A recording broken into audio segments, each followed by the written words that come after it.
Well, welcome back. Welcome anew to the Further Faster podcast. I'm Joseph McClendon III, and I'll be your guide, your host, and maybe even your mentor on assisting you in doing exactly what the name implies, and that is to help you go further, faster in becoming more wealthy. And around here, wealthy means to be healthy, happy, and financially abundant. And I'm going to make a promise to you today that if you stick around through this whole thing, I promise you, you're not only going to learn something about yourself, but you're going to learn how to change something about yourself that has been and always will be, if you don't do anything about it, always be a hindrance in your life.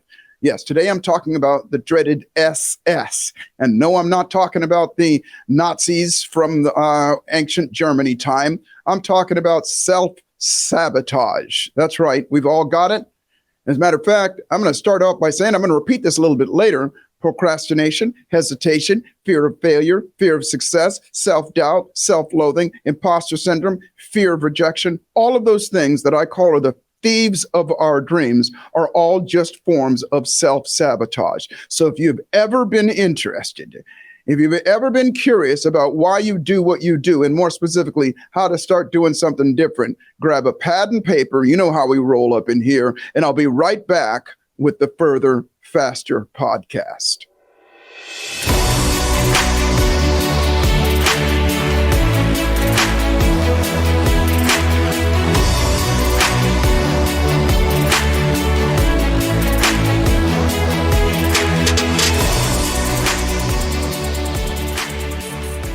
Well, welcome back. Welcome back. Now, before the break, I mentioned a few things, and let's just see how your experience, what your response is, your reaction to these things, to this question. How often and how much in the past has procrastination, hesitation, fear of failure, fear of success, self-doubt, self-loathing, imposter syndrome, and fear of failure, fear of rejection hindered your life? Now, there's only two ways you can answer that. You can go, well, it has, and maybe it still does. Yeah, that's a part of who I am. Or you can go, it doesn't. I'm a badass, and that doesn't happen with me. Well, I'm here to tell you that if your answer is the latter, if your response is the latter, then you right now are suffering from self-sabotage. And as I said before, self-sabotage is a defense mechanism. It is a protective mechanism. It's built into your DNA, both genetically, programmed, and what we call epigenetically, which I'm going to talk about here a little bit later. Well, I'll tell you about that right now, that the fears of our ancestors get handed down into the genetics, genetically, into the offspring. So the things that our ancestors were afraid of, yeah, we're afraid of as well. Now, all of those things that I mentioned right now, that I just mentioned, they affect our lives in a negative way. And so here's a question. Have you ever said to yourself, I'm going to do something, and you didn't do it? Well, the answer is yes, all of us. You ever said something like, tomorrow I'm going to start my diet, or tomorrow I'm going to start writing my book, or I'm going to do this, I'm going to do that. Whatever you said that you were going to do and you didn't do it, that's called procrastination. But what most people don't understand is when you take a look at what procrastination really is, it's all of those other things that I just said: fear of failure, fear of success, self-doubt, self-loathing, imposter syndrome, and fear of rejection. And all of those things, what happens is we have got a very, very logical brain. And that brain will always go like this. It's simple. It's our lizard brain, if you will, our primitive brain that says, this is painful and this is pleasure. Move away from the pain and move towards the pleasure. And so when anything painful comes up, a few things happen when it does. And by the way, let me back up for a second. And that is, I'm going to say this. This is going to be in three parts today. One is going to be the actual physical aspect of why we do what we do, why self-sabotage is there. The other is the psychological aspect of why we do what we do. And the third is the metaphysical side of it. Now, the metaphysical side of it might be the one that's a little harder to digest, but I'm going to back it up with facts as we go along. Now, having said that, back to what I was just talking about before. When our brain senses emotionally or even physical pain, it does well, first off, it always goes, what does this mean? Could it mean that it's gonna be more pain, which could lead to death? And could it mean that this is going to be permanent? Could this mean it's going to be temporary? Could this mean, and it always will assess what it means. And that is always based on those two things I said before. That number one is our experience that we've had before about that particular thing or something similar, or epigenetically, it got handed down. We don't even know why it is. It's unconscious. We go, oh, that doesn't feel good. Either way, what happens is we make that assessment that this is pain or pleasure. If it's pain, then guess what? Our brain starts going, get out of pain, when? Right now, as quickly as possible. As quickly as possible. It'll waste no time. And what it does, especially with emotional pain, like, for example, I'm going to keep using things like you got to go to the gym or you got to start eating healthy. You're going to start your diet tomorrow, okay? Then what happens is you're hungry already. Let's use the diet, for example. You're hungry already when it's time to do it. Now, by the way, when you said you were going to do it, you meant it. Your jeans are fitting too tight, or somebody made fun of you, or you looked yourself in the mirror and you didn't feel good about it. And again, this is synonymous with everything, not just losing weight, but it's making money, it is being happy, it's relationships, it's everything. All the time, every time, the same type of reaction, same type of response happens. So the brain goes, okay, I'm already hungry. That doesn't feel good. That's painful. So guess what the brain is going? Go get something to eat. That'll get rid of the pain. When? Now. But then the brain goes, well, wait, I said yesterday that I was going to go on a diet. And then the brain goes, well, wait a minute. You failed before. You said you were going to go on a diet before and it didn't work and you didn't do it. That's painful. Let's go eat cake. And then what happens is it makes it so much easier for you to go that way because the brain rationalizes. It says, and it'll do things. It'll fool you. It'll go, I will start tomorrow, or I'm just going to eat a little bit of cake right now, or this is a bunch of crap. It's not going to work for me. I'm big boned and I'm never going to get over this, whatever. That brain is constantly going. But guess what we're doing while we're feeling bad? We're moving towards the pleasure. We're looking for a way to get out of that pain. And the only way to do that is to eat that cake. Again, I'm using cake as an example. What happens is what happens. You feel good in a moment, but then guess what happens? The pain comes back, doesn't it? Because pain it doesn't go away unless you do something about going away. And then it starts that whole cycle all over again. You feel bad, and you say, well, tomorrow I'm going to start my diet. But the cake is already in you. It's already doing itself, and you're beating yourself up about it. So having said that, the physical side, so that's the psychological side of it, what happens. The physical side of it is that when we feel pain, our brain and our body releases a hormone called cortisol. Cortisol is the stress hormone. Cortisol makes us instantly go into what's called our sympathetic nervous system. Our sympathetic nervous system, you may know it as fight or flight. Get the hell out of here, put up a fight, do something about it, but let's get out of this pain. That's the physical side of what happens to us when pain shows up. And again, the pain could be anything. And the eating the cake is the sabotage. Now, you've done these things before. You said you were going to show up at a meeting. You said, I'm going to be on time. You said, I'm never going to do that again. I mean, whatever. But then you wound up doing it. Most of the time that happens unconsciously. Most of the time you're never going, oh, no, don't do it. And you do it anyway. Most of the time you go, oh, I did it again. Most of the time it's on the other side of it.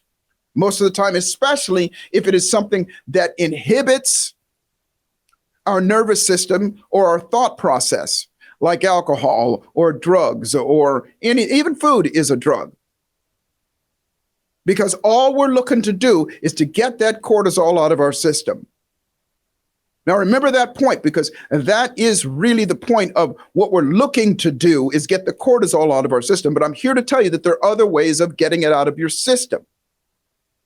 And that's the whole concept of neuroencoding, to program yourself so that you automatically default to your best thoughts, your best reasoning, and your best behavior so that you step up and automatically do something about it without having to put yourself in that. But I will tell you this.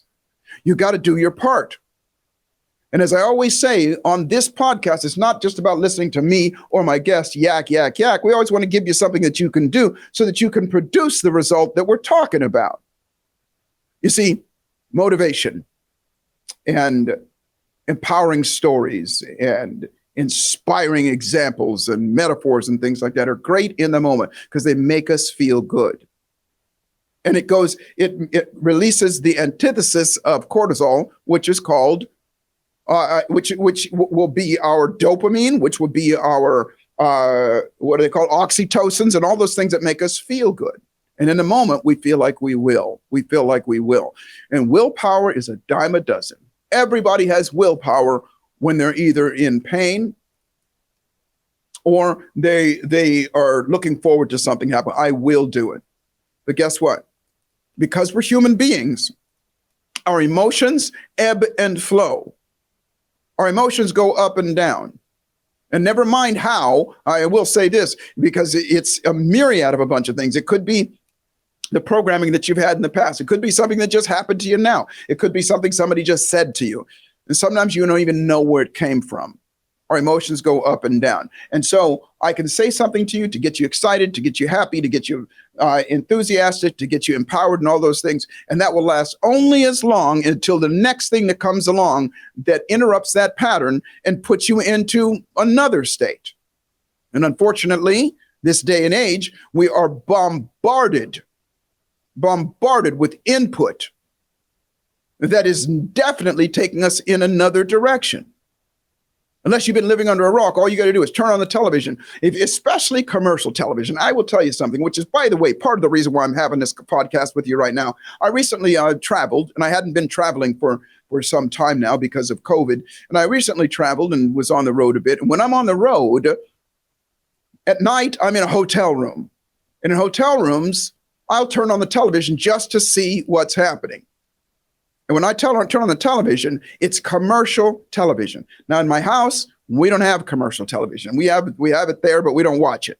And what I mean by that, it's either Netflix or YouTube or something where, when this is the difference in what has happened over the years, is you can choose what type of entertainment you want to have.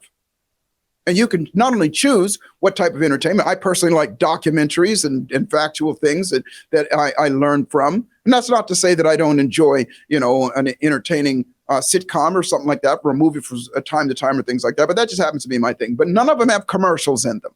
None of them. Matter of fact, even on YouTube, when a commercial comes back up, I got a button that says, nope.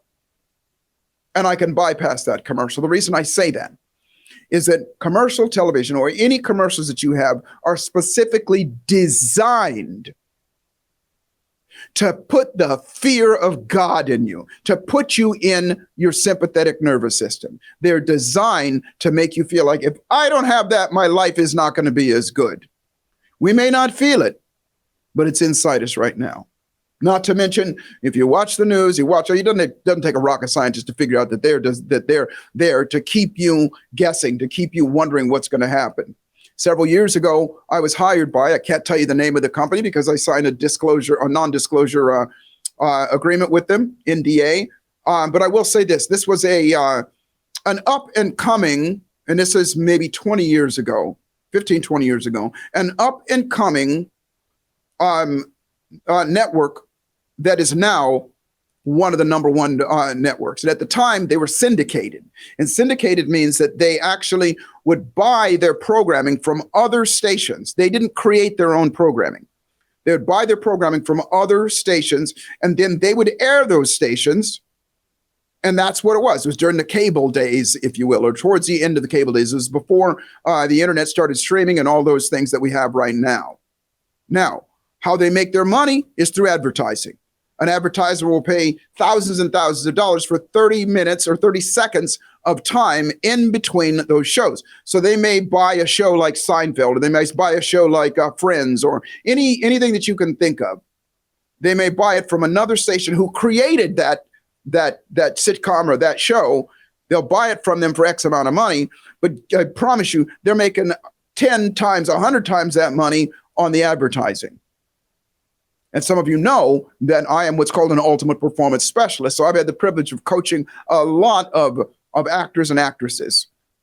And a couple in particular that made from $500,000 to $1 million an episode. That means $1 million a week that they're making on every episode that they did. So the money is there. It's an unbelievably lucrative field. So this company hired me because they were going into the field from going from syndicated to making their own programming. And now they're now one of the top programmers. And they hired me and they said, what we want you to do is we want you to study the mechanics of why these particular shows work and how they influence people to keep on watching, because that's all they want you to do is keep on watching. As a network wants, that's what they do. If they keep on watching, then their ratings go up, and then the ratings spell, oh, an advertiser goes, this show's got great ratings, I'll give you, X amount of money to do that. So all of that set aside. So as I was studying, and I started to study what happened, there are 12 major ones. I'm only going to talk about a couple of them now, but there's several different, what I call triggers, that cause people to do things. And one of them you'll understand right away, and that is a cliffhanger. And a cliffhanger is we're going to do this right after this next message. They'll build you up to something, and all of a sudden they'll go away to a message. Now, what happens is the person goes, I want this. Okay, what's going to happen? What's going to happen? That's pain. That's emotional pain. I don't care if you call it excitement or whatever. It's like that curiosity. I got to have it. I got to have it. And then they go to a commercial, which means that you're sitting there in that state, I gotta have it state. And then they show you Pepsi or Coke or whatever it is that they're going to show you. And guess what? While you're in that state, I gotta have it state, guess what happens to you? Yeah, I gotta have Pepsi. I gotta have all that stuff. It's an unbelievably short explanation of it, but this is one reason of why and how advertisement work. What does that mean to you with regard to your self-sabotage? That's what's happening to you all the time, constantly. We're constantly in that state of fight or flight, constantly. And so what happens is, while you're in that state and it's time to make a decision, you're double in pain. So guess what your system says? I don't care what it is. Let me get out of pain and go eat cake. Let me get out of pain and go watch this on Netflix. Let me get out of pain. And it does that. That's called self-sabotage. Now, all of that stuff is going on all the time with you. And so that is why I said in the very beginning, if you go, no, I don't suffer from stuff like that, listen, you're lying to yourself. That is self-sabotage from yourself, because awareness is always the first step. And now, so I want to talk to you so now we talked about the physiological side of it, what physically happens. We talked about the psychological side of it, what psychologically happens to us, what happens in our brain. And by the way, they're linked together. The mind and the body, they say the mind and the body connection. Yeah, I call it, people say mind-body connection. They would say mind, body, spirit. I say mind, spirit, body. Meaning what we think, however that thought got into our brain, consciously, unconsciously, will make us feel a certain way. That's your spirit, the spirit of what you have in that moment. That's what you feel, which will in turn cause your body to do something. Eat the cake or not eat the cake. Go to the gym or not go to the gym. And then the result that you get is going to be the payoff, if you will. So now I'm going to move very quickly, and we're going to take a break shortly here. I'm going to very quickly, and I'm going to talk about the metaphysical side of it, and then I'm going to talk to you about what to do about it. Now, the metaphysical side of it is this, and this is not unicorns and crystals and rainbows and all of that stuff. This is science. And if you don't believe me, you can go look on YouTube and check out Carillion photography and all those things. We are all magnets, meaning when we want something, we not only want it, and our electromagnetic energy grows, but we also cause that which we want, that which we're interested in, we cause its electromagnetic energy to grow. The example that I constantly use is this. When you're sitting and this is just, you just do it, and we've all done this. You're sitting in your car and you feel somebody looking at you, and you look over and sure enough, they're looking at you. Or vice versa, you're sitting in your car and you look at somebody else and they feel you looking at them and they catch you. Well, the reason why that happens is because this is all three together, physiologically, psychologically, and metaphysically. These three things happen, not some of the time, not most of the time, all of the time. When you put your attention and intention on somebody, and by the way, somebody is synonymous with something, because we're all made of the same stuff: protons, neutrons, and electrons. When you put your attention and your intention, we're going to use a person for now, on somebody, these 4 things happen. Number 1, your electromagnetic energy. What magnetic energy grows. It expands. Go on and look up Carillion photography on YouTube. You see it. They got it on video. Every living thing puts off electromagnetic energy. It puts it off. The second thing that happens, that which you are focused on, you put your attention and intention on, they feel it. It affects them. It impacts them across the vast expanses. We've all had the experience when we're thinking about somebody and the phone rings and it's them, but they feel it. They can't go, oh, I feel it in the moment. It's just all of a sudden. And then the third thing that happens is it causes their electromagnetic energy to expand. Now, that magnetic energy does what to another magnet? It attracts the other magnet. And in that moment, that's why you look at each other, boom, you become attracted to each other. You become drawn towards each other. Inextricably. Well, I shouldn't say inextricably, because here's what happens all the time. If you're watching me, you're seeing what I'm doing. And that is what happens. As soon as you feel it, as soon as you look at that person and you make eye contact, we sabotage. And we sabotage by looking away. And what happens is in that instant, the brain goes, oh, wait a minute. They think I'm stalking them. Or wait a minute, they think I'm this. Or wait a minute, what are they judging me? Whatever. That's pain. And what does the brain go? Get the hell out of there. And we look away. And as soon as we do, we break that connection. And we actually sabotage and we push that person away. Now, it's happening on both fronts because usually the person does the same thing. But that's what happens. Now, we're going to take a very short break here in a moment, but I'm going to come back and I'm going to show you, especially those, I'll explain it to you if you're listening to me, but those of you that are watching me, I'm going to show you this happening. I'm going to show you how it works, and then I'm going to show you exactly what you can do to change it. So if I were you, this is a cliffhanger, by the way, I would hang right close to whatever you're listening to me on, and I'll be right back to show you an example, real life example of sabotage. I'll be right back.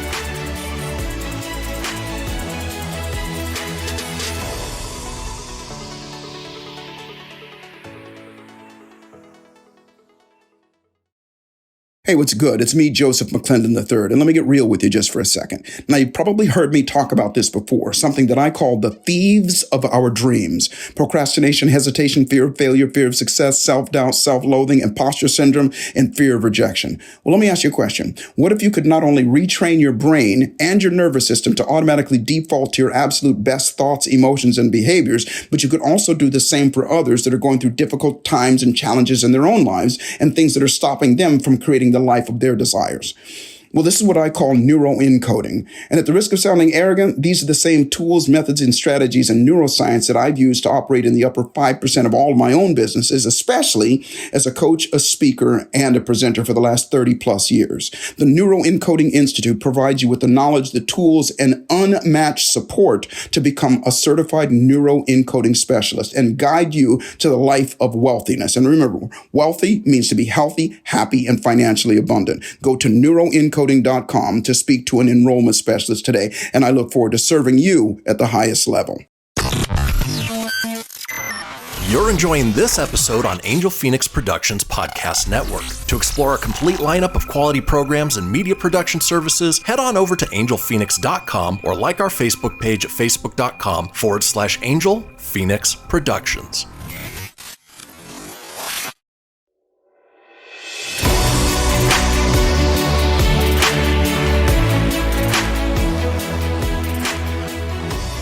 Well, welcome back. Welcome back. Before we left, I told you that I was going to give you a demonstration of sabotage working in the real world and how it works. And then I'm going to tell you what you can do about it.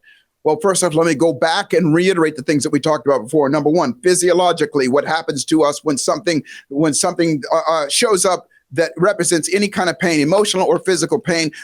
Our brain releases cortisol, and our brain says, get the hell out of here. What just happened before? Don't do that again. And we move towards the pleasure. Now, in this case, I talked about, you say tomorrow I'm going to start my diet, but then all of a sudden Pain means you're hungry. And then pain, when you think about it, you go, I got to get out of this. And we move towards that. Psychologically, that's what happens. But by the way, the brain is the thing that's looking at it. And the brain is always making those rationalizations. The brain, which is the psychological side of you, is going to go, let's do this instead of that, because it takes us out of that pain. If we procrastinate and we go, I'll do it tomorrow, the brain actually believes it. The brain goes, okay, that feels better. Yes, I'll do it tomorrow. And all of a sudden we're out of the pain. We're on to eating the cake.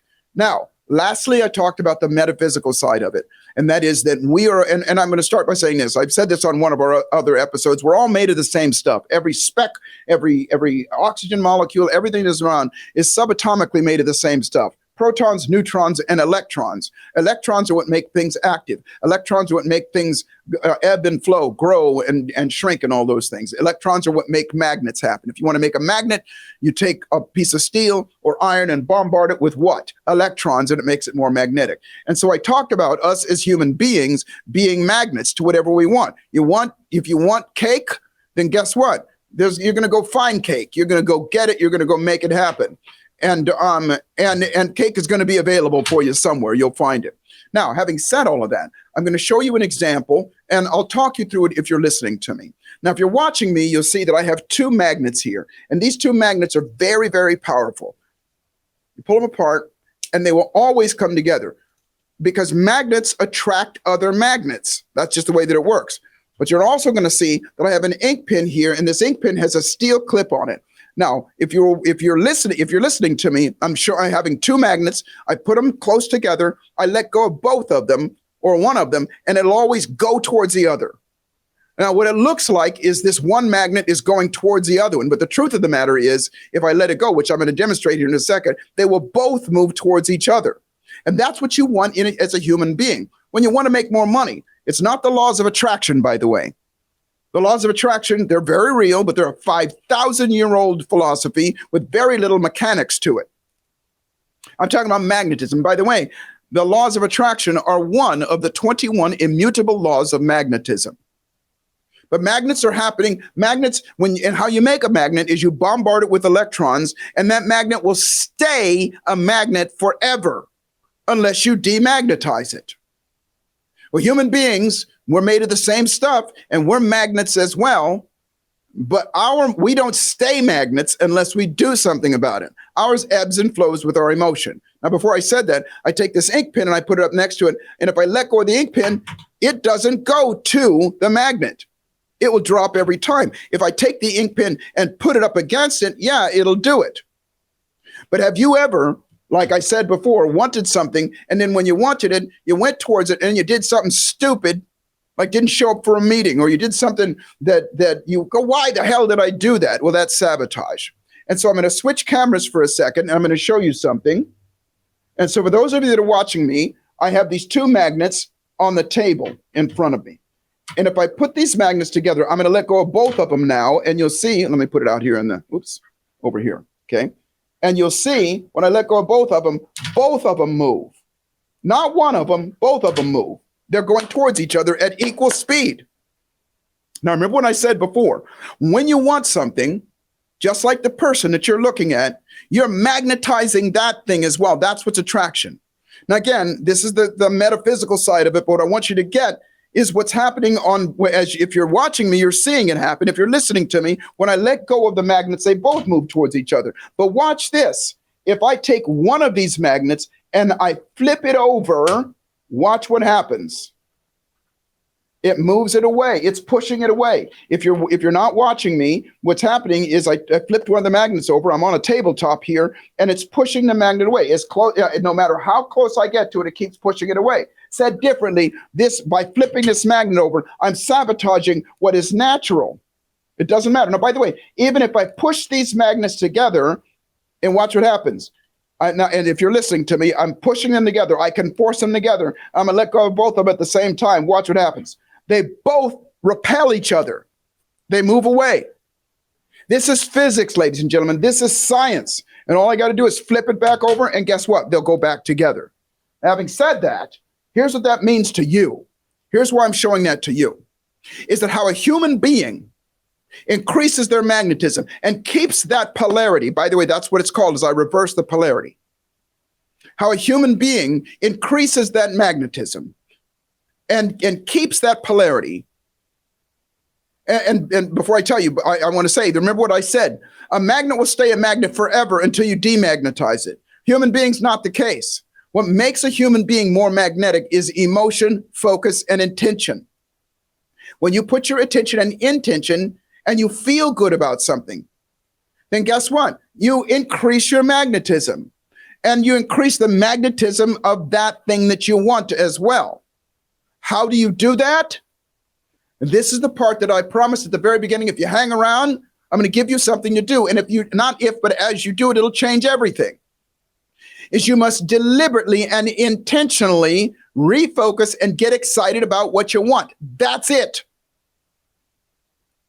Now, you've heard me talk about this before. If you've been on any of these others before, and I shouldn't say any of them, but you've heard me talk about something called a pattern interrupt. And what that means is when you're in a pattern of focus on whatever it is, and in most cases, we're unconsciously focusing on something for all the reasons that I said before, television and YouTube and all those things, and all the negativity that's being pumped into us and impacting us all the time. We don't even know that we're in that state.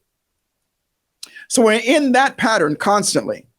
If we interrupt that pattern by standing up or shaking ourselves up or something surprises us or we surprise ourselves or we do something, then three things happen. Number one, we're no longer in that state. We're no longer in that focus. It breaks that magnetism. It breaks that polarity in that moment. The second thing that happens is it creates what's called a scotoma in the brain, a blank spot in the brain. The third thing that happens is that blank spot acts like a vacuum. And nature always wants to fill up a vacuum. So it's your opportunity to put whatever you want in there, whatever you want. And so the operative is this. Use your cell phone. Here's your exercise. And I promise you, as you do this, you get better and better. Why? Because of human physics. I talked about this on the last podcast. Anything that a human being does over and over again, they're going to get better and better at. That's the way we work. Practice is what makes us better at what we do. You drive a car, ride a bicycle, do whatever you do, write your name, talk, walk, everything, because you've done it over and over again. Well, if you do this over and over again, the same thing will happen. And that is this: set your cell phone. Now I have Siri and I just tell her, remind me or set an alarm for 1 hour to snap out of it and focus on what I want and get excited about it. And when that alarm goes off, that's a trigger that interrupts my pattern. I stand up, I put a smile on my face and I go, oh, instead of going, I don't want to eat cake, I go, oh, I'm going to get healthy today. I'm going to go and make myself healthy. I am going to eat the best food in that moment. Yes. And I pat myself on the back and I praise myself in that moment. Let's go back to the physiological side of why that works. Because the brain is in pain. We're designed to be in pain. Low level pain, yes, but it is. And even hunger is low-level pain. But as soon as you interrupt that pattern, those three things happen. No longer you're there, even if it's just for a moment, you create that blank spot. And in number three, you create that vacuum and your brain goes, well, give me something. And all you got to do is smile. First off, focus on what it is that you want, not what you don't want. And I encourage you to write it down. What you write is what you invite. Focus on what you want and then put a smile on your face and then praise yourself. And then go do what you need to do. Because what will happen, the more you do this, I want you to do this every hour for your waking hours. It takes just 2 minutes. The alarm goes off, you go, oh, let me take a deep breath, put a smile on my face. Oh, yes, I'm going to eat healthy today. Oh, yes, I'm going to get this. Yes, I'm going to make that. Yeah, I'm going to focus on that, get excited about it. The magnetism goes up. You draw what you want more into your life. You feel better. Praise yourself. Your body goes, wow, that felt good, because it is the antithesis of the cortisol. Dopamine happens and the brain rationalizes by going, what just happened before that dopamine release? Oh, I snapped myself out of it. That feels good. Let's do it again. You do this, ladies and gentlemen. Here's what I tell you. It is not what you want. It is not what you desire. The spoils in life do not go to those who just want and desire. The spoils in life go to those who do something about it. Rehearsal, practice, doing something over and over again. Repetition will make you better at it. Set your alarm. Snap yourself out of it in the moment. Go, oh, this is what I want. Go that. Get excited about it, and then go back to what you're doing. And what my promise to you is bit by bit, and the more intense you are about it, You'll get better and better at it. You'll eat less cake. You'll eat more good food. You'll feel better. Use this. Like I said in the very beginning, this is never about just listen to me flap my jaws and tell you some facts. This is about giving you something that you can do so you can go further, faster. And lastly, I want to say this. Remember this. Life is always, always exactly what you dare to make it. And fortune, whatever you deem fortune to be, fortune favors the bold. And boldness comes in many ways. Boldness to step up and do something different than the average person. I'm Joseph McClendon III, and this has been the Further Faster podcast, and I look forward to serving you. I'll see you at the top.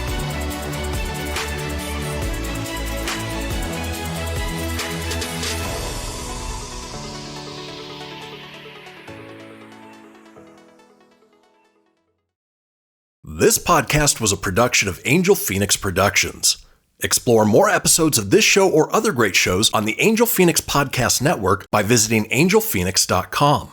The views expressed in this show do not necessarily represent those of Angel Phoenix Productions or its advertisers and may contain language that's unsuitable for younger listeners.